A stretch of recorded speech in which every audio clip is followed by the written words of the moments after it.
Hello everyone, good afternoon, না good evening. এখন কিন্তু বিকেলবেলা হয়ে গেছে। আমি যখন পোস্ট করব হয়তো রাত। তো সেদিন ছিল ২৪ তারিখ আমার বোনের জন্মদিন, মামাতো বোনের।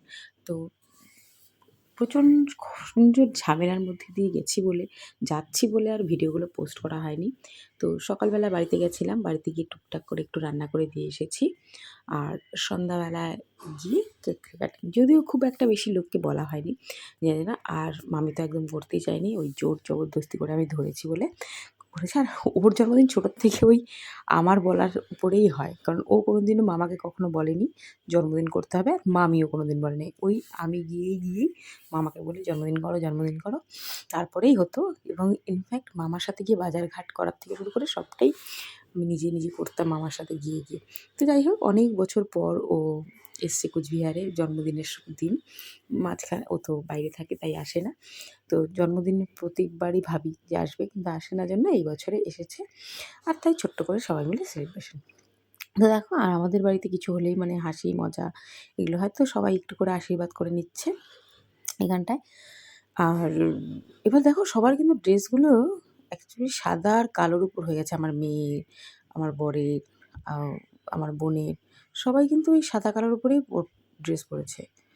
আর দেখো, আমার ছেলেকে আশীর্বাদ দিতে গেছে জন্য কীরকম লাফিয়ে উঠছে, দিবে না ও, এরকম ভীষণ দুষ্টামি করে সবসময়।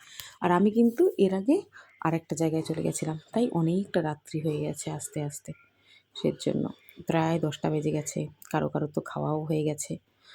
বললাম না, যেদিন ব্যস্ততা থাকে সেদিন খুব ব্যস্ত থাকে। আর দেখো, ওটাকে এত গরম হয়ে গেছিলো, আমার হাতেই লেগে গেছিলো।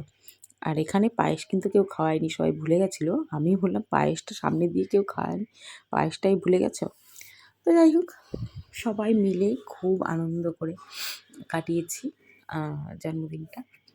তো প্রতি বছর এরকম দিন আসুক, খুব ভালো থাকুক।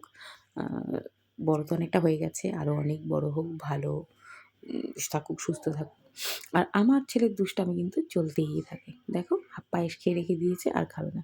কাকিমা বলছে বাকিটুকু খা ভাই, কেউ ফেলতে হয় না। আর ও খাবে না। আর ও যেটা একবার বলবে সেটা তো আর কেউ করাতে পারবে না ওকে দিয়ে।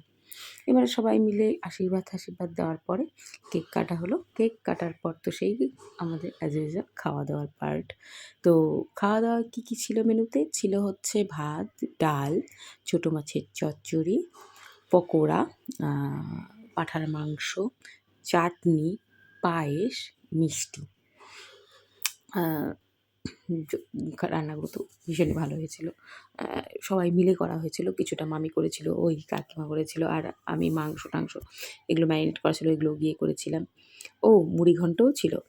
তো সব কিছু মিলিয়ে অনুষ্ঠানটা দারুণ হয়েছে। তো কী বলবো বলো তো? কিছু মজা হাসি মজার সময়